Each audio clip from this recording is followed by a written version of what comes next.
Chapter 28, Rude Awakening. When I come to at about 3 p.m., I expect to be borderline suicidal, but I feel strangely calm. I sit up in bed, knocking over a sleeping cat. She'd been meowing with unabashed vigor a few hours earlier, but had clearly given up and decided to catnap it on my shoulder. The night before is incredibly clear in my mind. Saw Adam, felt rejected, relapsed. I've screwed everything up, I think, as I reach for a cigarette. Why the hell am I not hysterical about it? While my head doesn't seem to be reeling as much from the experience as I'd think it would, my stomach is convulsing in what feels like somersault after somersault. Deciding not to smoke, I get out of bed and wander into the kitchen, where I have some toast. As I force toast down, I remember how Tommy used to say that a relapse starts long before you take a drink. When did mine start? When I climbed into the life-size champagne glass? When I faked doing a vodka shot? When Justin told me he was using? I guess there's no way of knowing. Then a thought pops into my head. Clearly, I can't drink without doing drugs. Somehow this feels like an immense relief because now I don't have to wonder. In rehab, people kept calling alcohol the gateway drug because as soon as they drank, the gate for doing drugs would open. But since I tended to do coke first and drink later, I hadn't had many alcohol gateway experiences. Looking back over the night and realizing with bizarrely amazing recollection that I'd easily consumed a couple of bottles of wine myself, I start to wonder if maybe there's something to this concept of my being an alcoholic too. As I smoke, I toy with the idea of not telling anyone about my little ecstasy and alcohol escapade.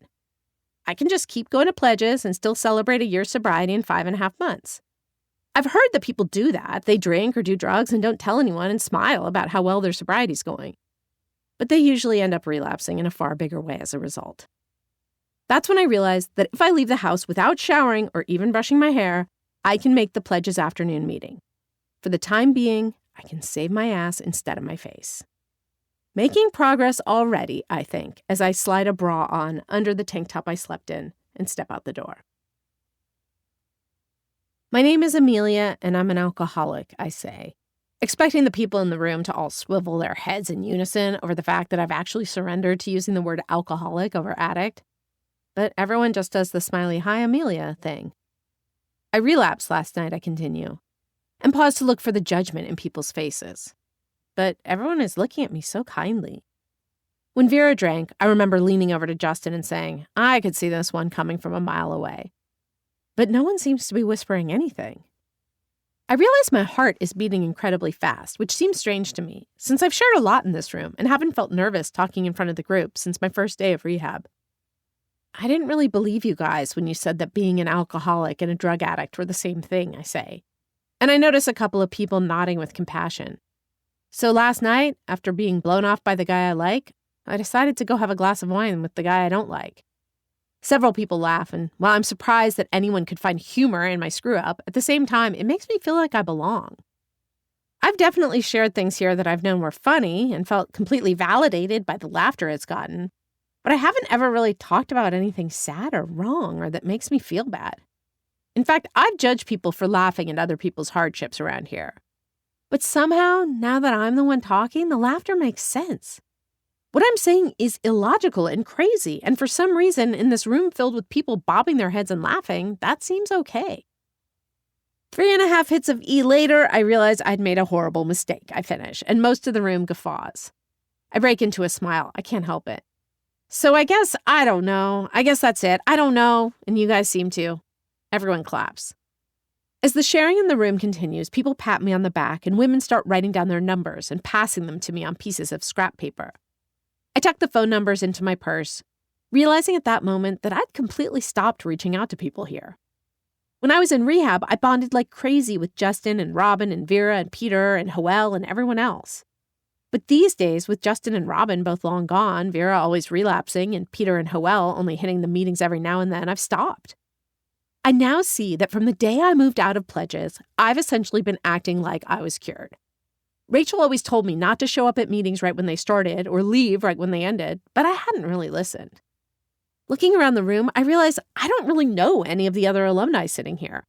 Some of their faces are familiar and I know a few of their names, but I've tended more to look at them as audience members during my funny or profound shares than people I might befriend. When the meeting ends, I decide to stand in line to thank the main speaker, something Rachel has always suggested, but I've never done. It always seems so much like waiting in a receiving line at a wedding, where you're only going to be able to say something that the person standing in front of you just did. I'm probably just thinking about myself too much, floats through my head as I wait in line. I thank the speaker, who looks like your average Valley housewife, but had shared about her heroin addiction, multiple marriages, and former life in porn. Then I tell her how grateful I am to have heard her, and she gives me a hug. I feel tears stinging my eyes as we embrace. And while the tears aren't, of course, surprising, the reason for them is. They're tears of comfort and relief, not the more familiar ones of self-pity. Different people come up to me as I make my way out of the room, and I realize with shock that it's 20 minutes after the meeting ended and I'm still here. As I'm hugging this girl with 9 months of sobriety who tells me that she, quote, related to every word I said, I see someone I hadn't even realized until this moment was in the meeting. My heart immediately starts racing like an IV of cocaine has been injected straight into it. We need to talk, Rachel says, and I nod. You need to start making female friends who are in recovery, Rachel says, looking at me sternly. We're sitting at one of the plastic tables outside a burger stand near her apartment in Culver City after leaving the meeting. There's something about her that seems almost angry. A sort of school-marmish drone has replaced her typical sing-songy lilt. I have friends who are in recovery, I say. I look up at her. I have you. She looks me straight in the eye. I'm not your friend, she says. I'm your sponsor. I feel a bit like I've been pummeled in the gut, but don't want to show it. Okay, Miss Serious, I say. I'll make some new friends. She still doesn't smile. Amelia, this is serious. It's about life and death. And sometimes I think you treat recovery like it's an accessory. It helped you get your life together and made you better, and now you can go about pursuing your glamorous life again. She picks up a fry and dips it in ketchup. But it doesn't work that way. You can't show up at alumni meetings when you want, smoke cigarettes outside, and pretend that everything's going to be wonderful and easy now that you're getting famous. She shoves the fry in her mouth, chews and sighs. It's not about incorporating this into your life. It's about incorporating your life into this. I want to object and defend myself, but I see she has me so nailed that there's no use in fighting her on it. Since getting out of pledges, I've pretty much neglected everything I was taught in there. About how my day-to-day happiness and serenity depended on getting out of myself and being of service to other people. About going to meetings and connecting with the people there. Being sober has to be your primary purpose in life, or you don't stand a chance, she says. Do you get that? Well, my point is this. If you're really committed to doing this right, I'd be honored to keep working with you. I think if you set your mind to doing this the way it's suggested, there's no limit to the kind of life you could live. But if you want to half-ass it, I don't really want to be a part of it. There's a tiny pause. I want to do it, I say. When I say it, I realize I've never felt more certain of anything. That means writing about your resentments and fears and being willing to make amends to the people you've hurt because of your disease, she says. Every time she's brought this up before, I've somehow diverted her attention away from it, usually by telling a funny story. I'd assumed I'd been so sly that she hadn't even realized I'd been purposely distracting her. Having to face my entire past has always sounded wholly unappealing, but somehow right now I look at it in a different way. I've been waiting a long time for someone to ask me who I'm mad at, I think. Possibly my whole life. I'll start today, I say. And, she says, it means trying to live your whole life according to sober and honest principles. I nod. And that includes your job. I look at her. She polishes off her fries. Are you saying I have to quit doing my column? I ask. She balls up her empty wrappers and tosses them into the nearby trash can. A perfect shot. I'm saying that you have to try living your life according to sober and honest principles, she says. In the same way that no one can diagnose another person as an alcoholic, no one can tell you what that should mean to you. It's for you to decide. Rachel, I want to do this recovery work. She picks up her keys and stands. This is a lot to hear all at once. Why don't you think it over and call me later? But call me later, she says, blowing me a kiss as she walks away.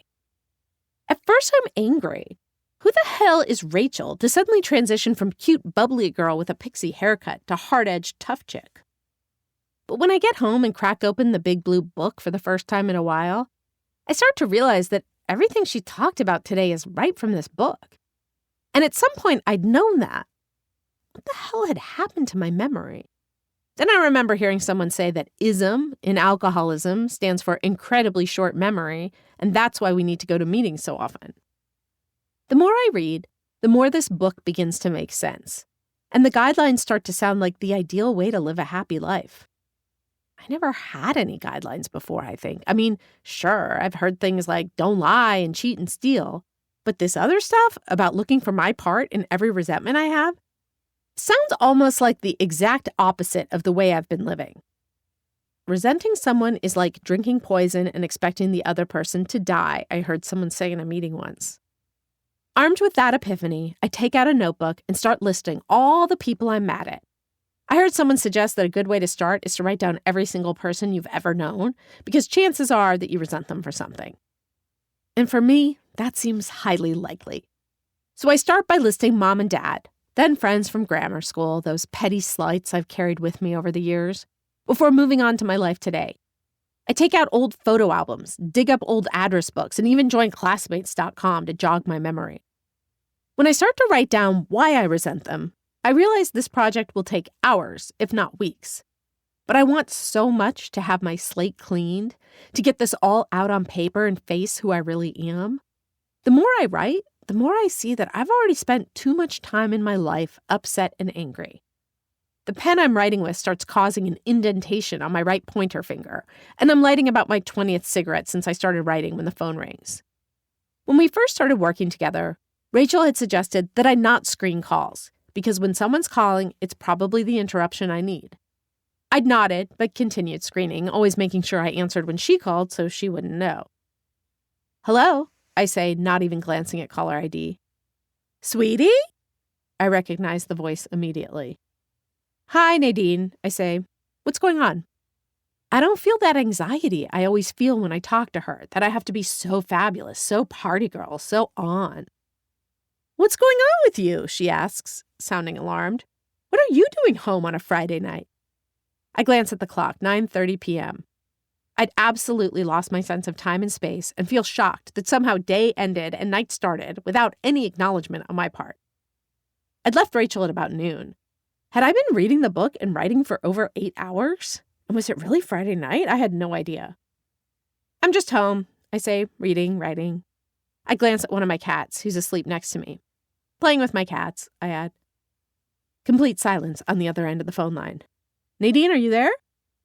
Oh, yeah, sweetie, I'm just surprised, that's all. Not exactly the image I have of our party girl on a Friday night.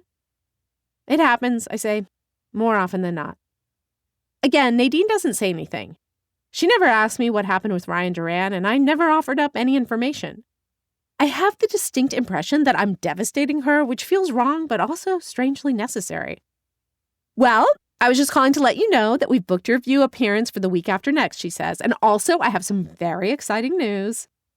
Her voice is now about 4 octaves higher than when she first started talking. I know there's been a lot of talk about companies buying the rights to Party Girl and making it into a movie or show, but a little birdie told me that the VP of Darren Star's company has come to Daniel with a solid offer. Honey, they want to make it into an HBO series for next season. Really? I ask. I know I should be thrilled. This is what everyone in Hollywood and beyond fantasizes could happen with what they write. But I feel bizarrely unaffected. Sweetie, you don't exactly sound excited. I am, I say, trying to muster as much false enthusiasm as I can. That's terrific. I can't remember the last time I used the word terrific. Of course, since only a few columns have come out, they need to wait and read the next couple, she says. But he said his exact words were, if she continues to do what she's done so far, I can't imagine why we wouldn't make the deal. Sweetie, they'd want to make you a consulting producer, and you could even be on the show. Tell me, have you thought about acting? There's no reason you can't be Party Girl and an actress. Something, or rather everything, about this conversation suddenly starts giving me a headache, and I know that all I want is to be off the phone and lying down. That's great, Nadine, I say. I have to get back to what I'm doing, but thanks for calling to tell me that. But sweetie, I hang up.